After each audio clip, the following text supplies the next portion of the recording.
मैं सरकार से मांग करता हूं कि वैसे डॉक्टर जिनकी लापरवाही से वो गरीब महिला का जो उस अस्पताल में भर्ती थी, वैसे डॉक्टर को अविलंब बर्खास्त किया जाए और 302 का मुकदमा दर्ज करके उसको जेल भेजा जाए।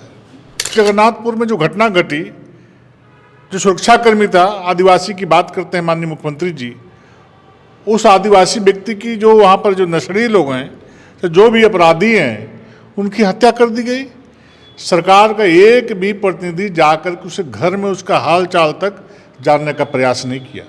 मुझे लगता है कि झारखंड राज्य में जो कांग्रेस के समर्थन से जो झारखंड मुक्ति मोर्चा के नेतृत्व में सरकार चल रही है, और जब से सरकार इस राज्य में इन लोगों की बनी है, तब से लेकर के अब तक आप देखने का काम करेंगे, स्वास्थ्य व्यवस्था अपने आप में खुद स्वस्थ नहीं है। और लगातार इस प्रकार से स्वास्थ्य विभाग में जो घटनाएं घट रही हैं, विशेष करके गांव के गरीब लोगों के साथ जो अन्याय अत्याचार विभाग कर रहा है, कभी खाट में लोग ढोक ले जाते हैं, कभी झोले में मृत बच्चे को डाल करके घर ले जाने के लिए विवश होते हैं लोग। इससे पहले भी हजारीबाग में घटना घटी कि टॉर्च जला करके लोग ऑपरेशन कर रहे थे, पीड़िता की मौत हो गई हॉस्पिटल के अंदर में ही। और आज जो सूचनाएं मिली हैं कि राजनगर में विगत 2-3 दिनों से महिलाओं पर भर्ती थी, और इलाज के क्रम में जब वो डिलीवरी उसका कराया जा रहा था तो 3 घंटे से लाइन नहीं था, और लाइन नहीं था तो टॉर्च जला करके मोबाइल की रोशनी से उसका ऑपरेशन किया जा रहा था। और उस अंधेरे में जिस प्रकार से ऑपरेशन किया गया, जिसके चलते माँ की भी मौत हो गई और नए शिशु का भी मौत हो गया। तो आप सोच सकते हैं कि सरकार किस ढर्रे पे चल रही है। इनको, इन सारे लोगों को, चाहे माननीय मुख्यमंत्री हो, चाहे माननीय स्वास्थ्य मंत्री हो, मुझे लगता है कि इनको इन चीज़ों से कोई दूर दूर तक वास्ता नहीं है। कार्रवाई के नाम के पर सिर्फ कोरम पूरा करने का काम करते हैं। आज तक एक डॉक्टर को भी इस प्रकार की घटनाओं के प्रति जिम्मेदार मान करके इन पर कार्रवाई करने का काम नहीं किया है। न उन पर सस्पेंड किया उनको, न बर्खास्त करने का काम किया। मैं सरकार से मांग करता हूं कि वैसे डॉक्टर जिनकी लापरवाही से वो गरीब महिला का जो उस अस्पताल में भर्ती थी, वैसे डॉक्टर को अविलंब बर्खास्त किया जाए और 302 का मुकदमा दर्ज करके उसको जेल भेजा जाए। तभी दूसरे डॉक्टर भी इस प्रकार की बीमारी में लापरवाही नहीं बरतने का काम करेंगे। ये तो हद हो गई इस राज्य में। कोई व्यक्ति सुरक्षित नहीं है, कहीं पर बेटी बहनों की इज्जत आबरू लूटी जा रही है, कहीं दिन दहाड़े हत्या हो रही है। कल ही सुना है कि गढ़वा के भवनाथपुर में दिन दहाड़े कई दुकानों में, ज्वेलर्स के दुकानों में डाके डाले गए हैं। आखिर क्या हो रहा है इस झारखंड में? इसको देखने वाला कौन है? भारतीय जनता पार्टी बोलती है, आंदोलन करती है, तो लोग समाचार पत्र में अपना खंडन छापने का काम करते हैं, लेकिन काम करने का कार्य ये लोग नहीं कर रहे हैं। झारखंड की जनता ऐसे लोगों को माफ नहीं करेगी। उसके 2 बच्चे हैं, दोनों लगभग अनाथ हो गए, 2 बच्चियां हैं। सरकार को इन लोगों से बातों से कोई मतलब नहीं है। यह सरकार संवेदनहीन सरकार है।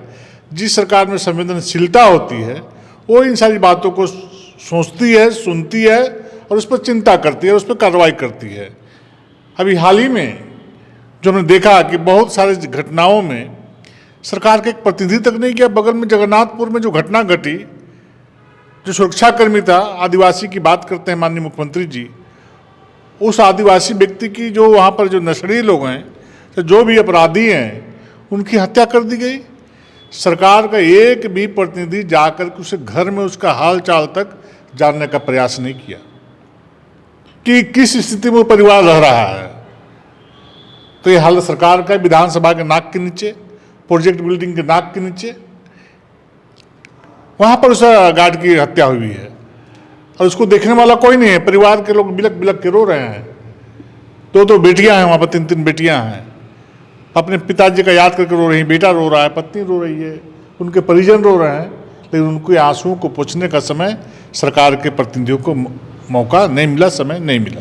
गोल, जहां 27 वर्षों के सफर में 17,000 से भी अधिक छात्रों ने डॉक्टर एवं इंजीनियर बनकर भरे सफलता की ऊंची उड़ान, जहां साधारण छात्र भी झारखंड टॉपर्स बनकर बना रहे इतिहास। दूरदर्शी शिक्षाविद श्री विपिन सिंह के मार्गदर्शन में मेडिकल एवं इंजीनियरिंग के लाखों छात्रों के लिए आशा की किरण के रूप में गोल नेशंस लीडिंग इंस्टीट्यूट। प्रॉब्लम हो गया। और सडनली हो गया, अचानक हो गया। तो Jeevan Jyoti super specialist hospital में एडमिट करके इनका एंजियोग्राफी कराया। एंजियोग्राफी करने के बाद वो अपना रिपोर्ट दिया कि इनका 95% प्लस ब्लॉकेज, स्टेंट से काम नहीं चलेगा, इनको बाईपास करना ही पड़ेगा। कबीर हर्ब है।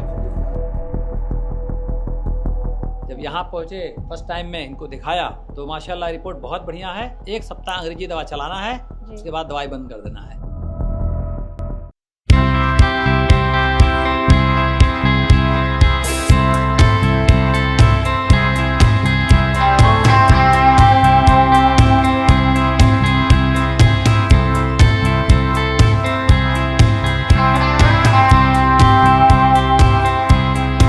सरकारी परीक्षा की तैयारी का सबसे भरोसेमंद नाम NIBM। अच्छा कोचिंग ढूंढ रहे थे तो फिर गूगल में ही बताया कि यहाँ का रेटिंग भी बहुत अच्छा था। पुरुलिया से आए हैं यहाँ पर कोचिंग करने के लिए। NIBM के बारे में मेरे एक भैया हैं जो पिछले साल ही बैंकिंग यहीं से प्रिपरेशन किए और इस बार IBPS PO में सिलेक्शन लिए। मेरा अभी फाइनल सिलेक्शन हुआ है RRB PO में, उत्तर बिहार ग्रामीण बैंक में। मेरा फाइनल सिलेक्शन RRB PO में हुआ है। NIBM, thefollowup.in. Like, share and subscribe. www.thefollowup.in